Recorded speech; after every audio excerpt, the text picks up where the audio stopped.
Dito sa atong lagaw umisusi ako miduang wa pagyutay nga utpisan sa dugay nga mga adlaw.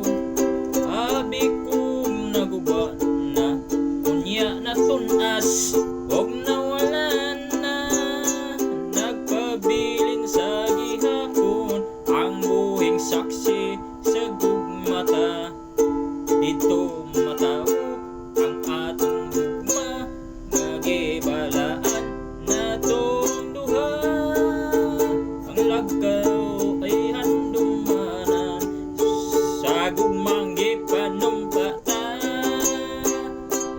Di ato hikalimtan atong himaya atong gisawan.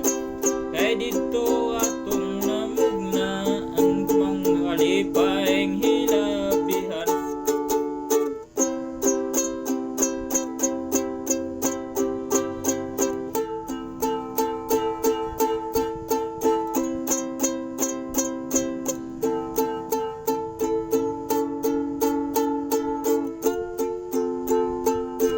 Abi kong naguba na unya na tunas og nawalan na nagpabilin sa gihapon nga buhing saksi sa gugmata.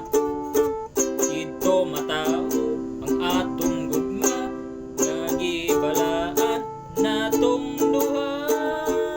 Ang lagaw ay handuma sa gugmang gipanumpada. Dili nato hikalimtan katong himaya atong gisawaan. Ay dito atong namugna ang unang kalipay hilabihan.